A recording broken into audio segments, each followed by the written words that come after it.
गौतम बुद्ध नगर के थाना sector 24 police ने कार पर फर्जी नंबर प्लेट लगाकर उसका विज्ञापन OLX पर देकर ठगी करने वाले शातिर आरोपी को गिरफ्तार किया है। आरोपी पहले कार में फर्जी नंबर प्लेट लगाकर OLX पर विज्ञापन देता था कि वो कार बिकाऊ है। उसके बाद ग्राहकों को झांसे में लेकर पैसे ऐंठ लेता।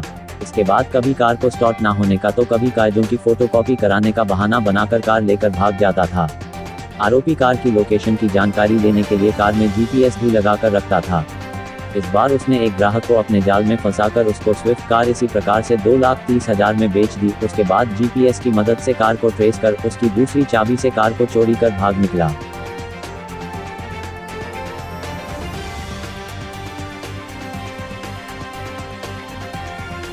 राजस्थान में भरतपुर जिले के चिकसाना थाने के बुराबई गांव में एक वृद्ध महिला की मौत के बाद भी परिवार में किसी पुरुष के मौजूद न होने से शव अंतिम संस्कार की बाट जोड़ रहा है।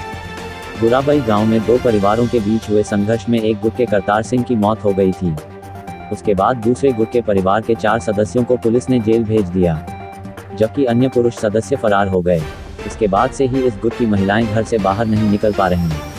इसी दौरान इसी गुट की एक वृद्धा कई दिनों से बीमार थी। उसे उपचार के लिए अस्पताल नहीं ले जाने के कारण कल उसकी मृत्यु हो गई, लेकिन घर में एक भी पुरुष के मौजूद न होने से उसका अंतिम संस्कार नहीं हो पा रहा।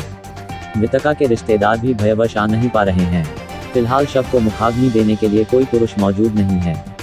विपक्षी परिवार के लोग उन्हें घरों से नहीं निकलने दे रहे हैं। मृतका के परिवार की महिलाओं ने मृतका के अंतिम संस्कार के लिए जेल से परिवार के सदस्यों की रिहाई की अपील की है, ताकि मृतक बुजुर्ग महिला का सम्मान के साथ अंतिम संस्कार हो सके।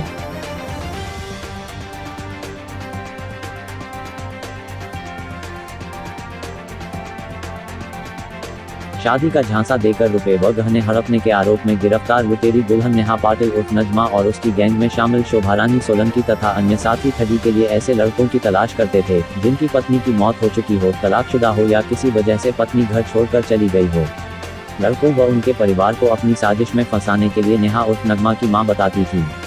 गैंग में शामिल राहुल खंडेलवाल व रवि खंडेलवाल तथा नौरतमल जैन ऐसे लड़के तलाश करते थे जिन्हें शादी के लिए लड़की की जरूरत होती थी। आनंद फानन में यह गैंग मंदिर में नेहा और लड़के की मंदिर में शादी करवाता। नेहा 3-4 दिन ससुराल में रहती और फिर मौका पाकर वहां जेवर, नकदी व कीमती सामान लेकर फरार हो जाती। शोभारानी सोलंकी हड़पी गई रकम को गैंग में तय कमीशन के अनुसार बांट देती थी। नेहा पाटिल को जयपुर रेलवे स्टेशन से गिरफ्तार किया गया था। वह सीकर के अपने जाल में फंसा रखे पति से मिलने आई थी। पुलिस को इसकी भनक लग गई और उसे गिरफ्त में ले लिया।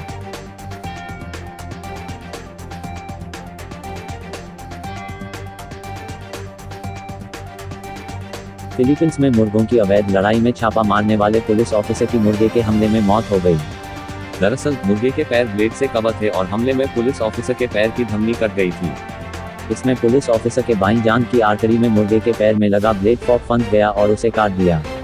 इसके चलते पुलिसकर्मी के पैर से काफी खून बह गया और उसकी मौत हो गई। फिलीपींस में मुर्गों की लड़ाई को तोपादा कहा जाता है और यह काफी पॉपुलर है। लोग इस पर पैसा लगाते हैं। बताया जा रहा है कि वो लोग वहां पर अवैध रूप से होने वाली मुर्गों की लड़ाई के बारे में सबूत जुटाने के लिए थे। मुर्गों की लड़ाई में मुर्गों के पैर में ब्लेड फॉक लगाया जाता है जिसे गफ कहते हैं।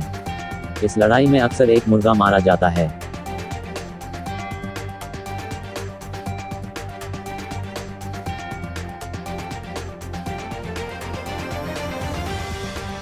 देश की राजधानी दिल्ली में भगवान के भजन को लेकर 2 गुटों बीच खूनी झड़प हो गई। इस तीनों भाइयों पर हमलावरों ने दर्जन भर से ज्यादा चाकुओं से वार किए थे।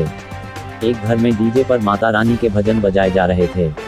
तभी पड़ोस में रहने वाले अब्दुल सत्तार के परिवार ने भजन कीर्तन की तेज आवाज पर एतराज जताया और जबरदस्ती आवाज कम करवाने पर अड़ गए। उसी दौरान सुशील की पत्नी वंदना वहां से गुजर रही थी और वह बीच बचाव करने लगी। वंदना के मुताबिक अब्दुल सत्तार के परिवार से ताल्लुक रखने लोगों ने उसके साथ बदसलूकी की। वहीं जब यह बात सुशील को पता चली तो वह अपने भाइयों सुनील व अनिल को लेकर घटनास्थल पर पहुंच गया। इस दौरान बात इतनी बढ़ गई कि अब्दुल सत्तार के परिवार के लोगों ने सुशील परिवार के 3 भाइयों पर जानलेवा हमला कर दिया, जिसमें एक भाई की मौत हो गई जबकि 2 भाई गंभीर रूप से घायल हो गए। यह खौफनाक वारदात दिल्ली के आदर्श नगर इलाके के सराय पीपल थला की है। पुलिस ने आरोपी अब्दुल सत्तार और उसके 3 बेटों को गिरफ्तार कर लिया है।